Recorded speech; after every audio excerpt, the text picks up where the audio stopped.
नमस्कार बच्चों। आज की हिंदी की कक्षा में आप सभी का स्वागत है।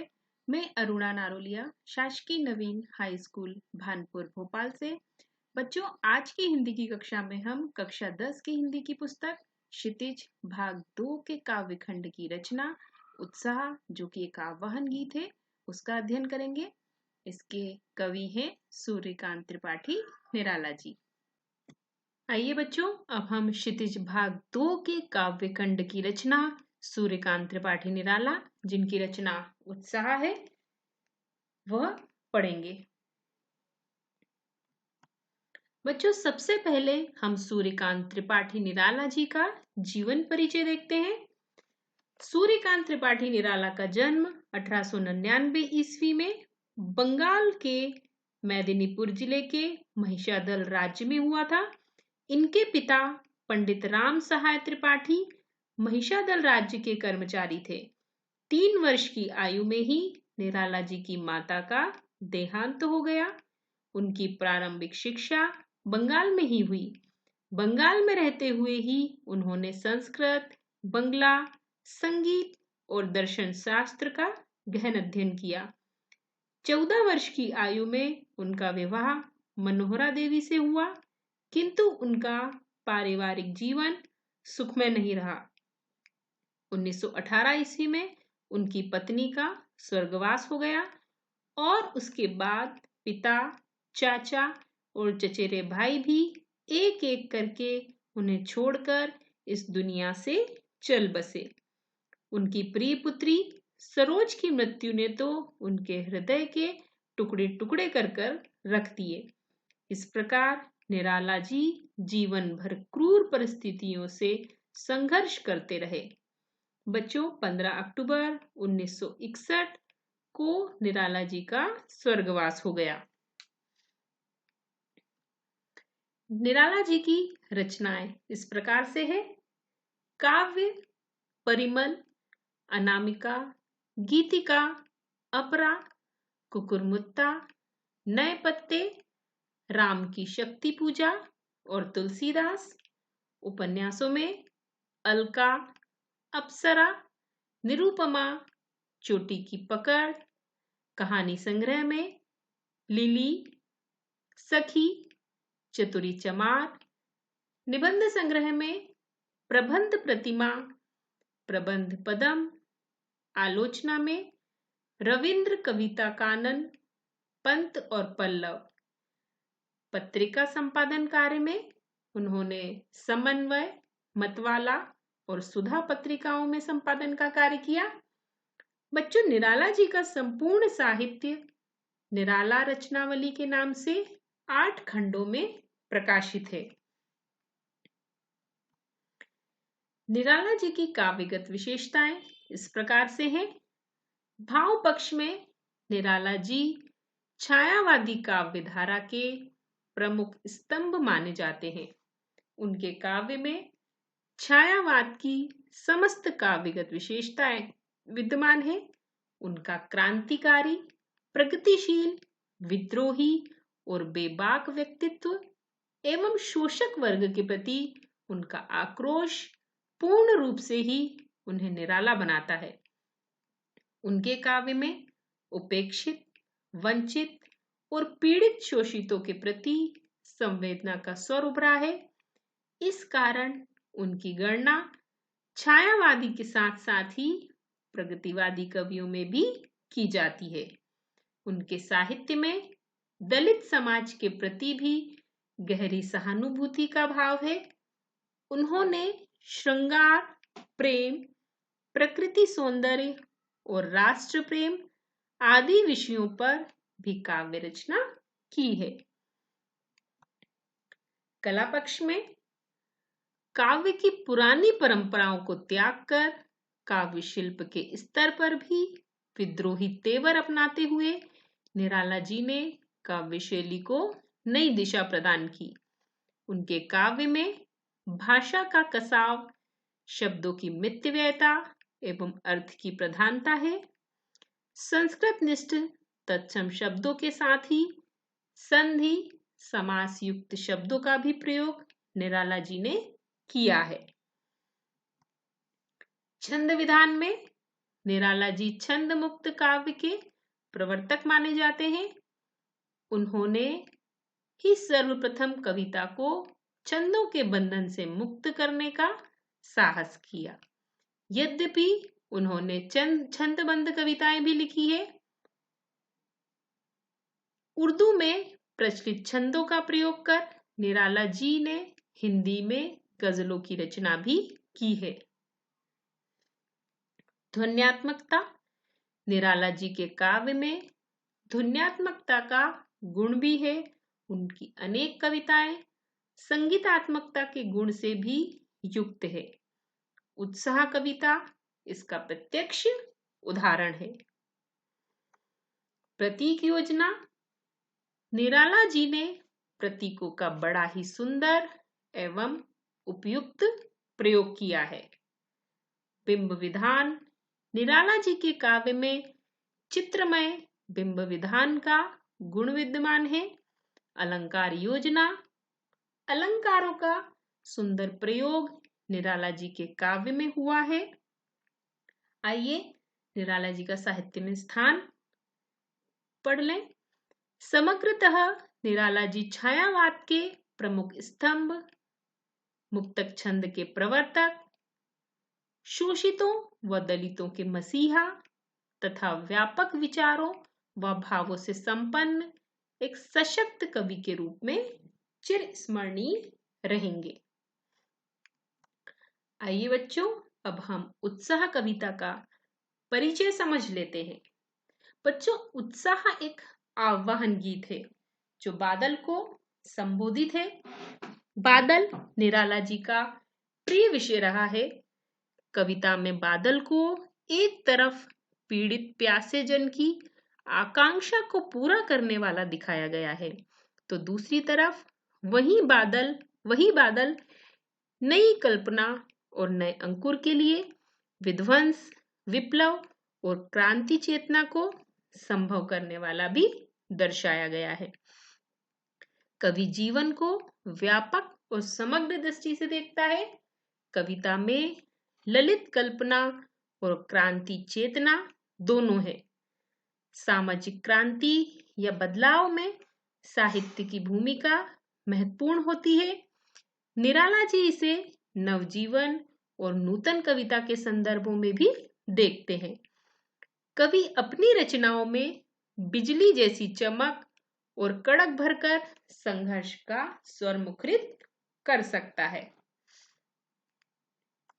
आइए बच्चों, अब हम उत्साह कविता की पंक्तियों का वाचन कर लें। पंक्तियां इस प्रकार से हैं। बादल गरजो घेर घेर, घोर गगन धाराधर ओ, ललित ललित काले घुंघराले, बाल कल्पना के से पाले। विद्युत छवि उर में कवि नवजीवन वाले, वज्र छिपा नूतन कविता, फिर भर दो बादल गरजो। इन पंक्तियों में शब्दों के अर्थ हम समझेंगे। शब्दों के अर्थ आपको अपनी अभ्यास पुस्तिका में लिखते हुए याद करने हैं।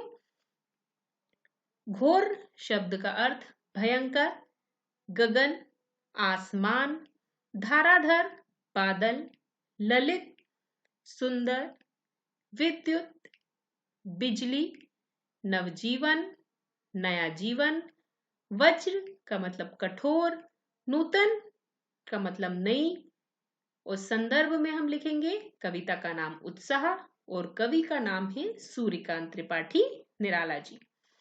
प्रसंग में बच्चों हमें लिखना है कवि का बादलों को संबोधित करते हुए संपूर्ण आकाश को घेरने का वर्णन यहाँ पर किया गया है। अब इन्हीं पंक्तियों का हम भावार्थ समझ लेते हैं। बच्चों, प्रस्तुत काव्यांश में कवि बादलों का आह्वान करते हुए कह रहा है कि हे बादल, तुम अत्यधिक सघन होकर पूरे आकाश को घेर लो। तुम सुंदर और घुंघराले काले बालों वाले हो, जैसे किसी बालक की कल्पना को साकार कर रहे हो। तुम अपने हृदय में बिजली की चमक लिए हुए हो। उन सबको नया जीवन प्रदान करते हो। तुम्हारे भीतर वज्र की सी शक्ति निहित है। तुम इस संसार में अपनी गर्जना से मनुष्यों में नवचेतना का संचार करो। हे बादल, तुम गरजो। तो इन पंक्तियों का अर्थ समझते हुए हम कुछ अर्थ ग्रहण संबंधी प्रश्नों का भी अभ्यास करेंगे। प्रश्नों की श्रृंखला में पहला प्रश्न जो हमने पंक्तियों से निकाला है वह इस प्रकार से है, कविता का प्रमुख भाव क्या है? तो इसका उत्तर हमें इस प्रकार से लिखना होगा, कविता का मुख्य भाव ओज है। कवि बादलों से आग्रह करते हुए कहते हैं कि गरज गरज कर सब में नई शक्ति का संचार करो। तुम वज्र से कठोर हो, तुम सबको नई चेतना प्रदान करो। अगला प्रश्न इस प्रकार से, बादल को बाल कल्पना के से पाले क्यों कहा गया है? तो इसका उत्तर इस प्रकार से होगा, कवि बादल की तुलना बालक की कल्पना से कर रहा है। जिस प्रकार छोटे बालक की कल्पनाएं निरंतर बदलती रहती है, उसी प्रकार बादल भी अपना स्वरूप लगातार बदलता रहता है। अगला प्रश्न इस प्रकार से है, कवि इस पंक्ति में क्या कहना चाहता है? विद्युत छवि उर्मे कवि नवजीवन वाले। इन पंक्तियों में कवि क्या कहना चाहता है यह हमें लिखना है। उत्तर में हम लिखेंगे, कवि कहता है कि बादल के हृदय में विद्युत अर्थात तड़ित जिसे हम बिजली के नाम से भी जानते हैं विद्यमान है। वह प्रखर है और बरस कर नवजीवन लाता है। यह ठीक उसी प्रकार है जैसे कोई कवि अपनी कविता से बदलाव लाना चाहता है। अतः कवि ने यह बादल को कवि रूप में चित्रित किया है। अब इसी कविता की अगली पंक्तियों का वाचन करेंगे। विकल विकल उन्मन थे उन्मन, विश्व के निगाद के सकल जन, आए अज्ञात दिशा से अनंत के घन, तप्त धरा जल से फिर शीतल कर दो बादल गरजो। शब्दों के अर्थ समझ लीजिए। विकल का अर्थ बेचैन, उन्मन का अर्थ उदास, निदाग गर्मी, सकल सारे, अज्ञान अनजान, अनंत का अर्थ आकाश, तप्त का अर्थ जलती और धरा मतलब पृथ्वी। संदर्भ में कविता का नाम उत्साह और कवि का नाम है सूर्यकांत त्रिपाठी निराला जी। प्रसंग के अंतर्गत हमें लिखना है बच्चों, कवि का बादलों से गर्मी से तपती धरती को शीतलता प्रदान करने का वर्णन यहाँ पर किया गया है। अब इन्हीं पंक्तियों का भावार्थ भी समझ लीजिए। कवि कहते हैं कि चारों ओर वातावरण में बेचैनी व्याप्त थी, लोगों के मन भी दुखी थे।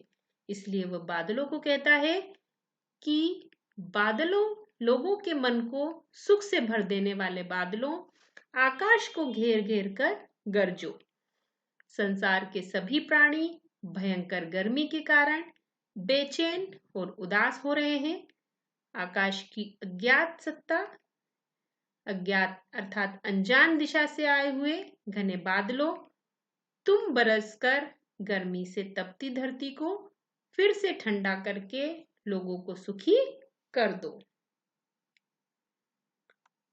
अब इन्हीं पंक्तियों के अर्थ को समझकर कुछ प्रश्नों के उत्तर हमें देने हैं। प्रश्न आपको जो पटल पर दिखाई दे रहे हैं वह इस प्रकार से हैं। पहला प्रश्न है, लोग व्याकुल और अनमने क्यों हो रहे हैं? तो इसका उत्तर हम लिखेंगे, लोग गर्मी बढ़ने से व्याकुल और अनमने हो रहे हैं क्योंकि बादल के ना बरसने से सारी धरती जल रही है। दूसरा प्रश्न इस प्रकार से है बच्चों, कवि बादलों से क्या आह्वान करता है?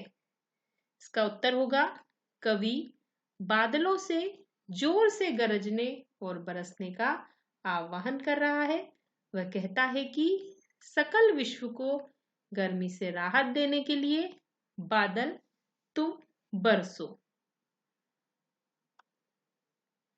अगला प्रश्न, बादलों को अज्ञात दिशा के अनंत घन क्यों कहा गया है?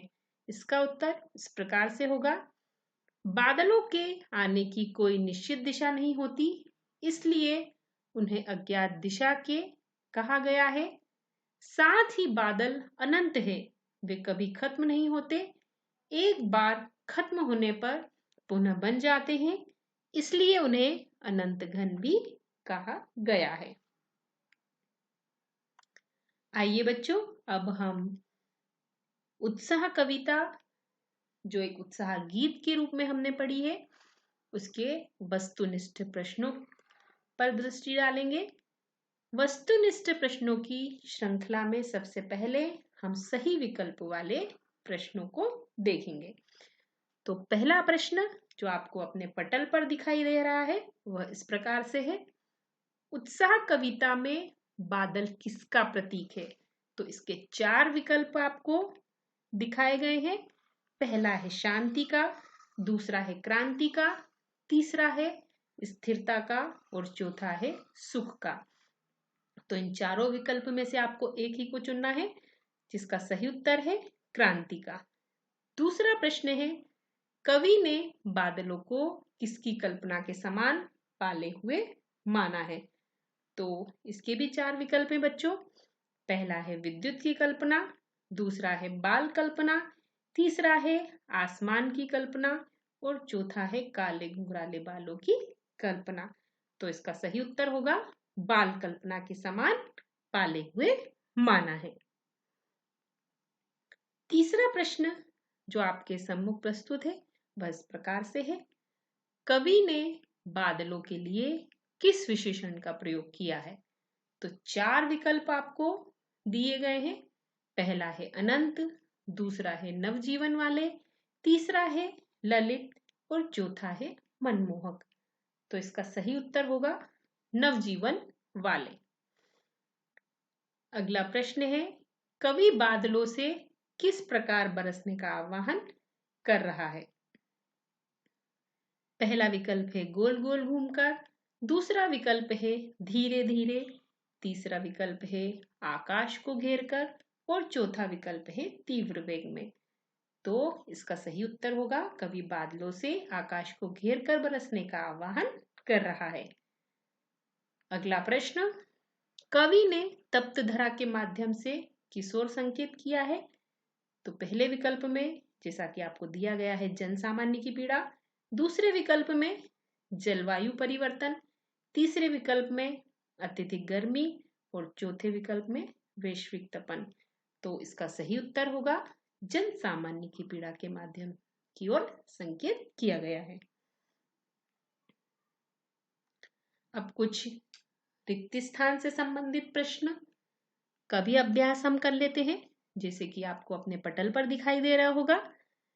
पहला है, कवि बादलों से रिक्त स्थान का आग्रह कर रहा है। तो इसका उत्तर होगा कवि बादलों से बरसने का आग्रह कर रहा है। दूसरा प्रश्न है, कवि ने बादलों को रिक्त स्थान के समान सुंदर बताया है।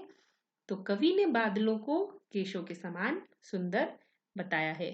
मैं आपको एक बात और बताना चाहूंगी बच्चों, इन्हीं प्रश्नों के उत्तर आपको कविता का भावार्थ समझकर स्वयं आप भी इनको लिख सकते हैं। तीसरा प्रश्न है, उत्साह कविता में कवि बादलों को जोर से रिक्त स्थान को कहता है, तो जोर से गरजने को कहता है। उत्साह कविता की भाषा रिक्त स्थान है, तो उत्साह कविता की भाषा संस्कृतनिष्ठ खड़ी बोली है।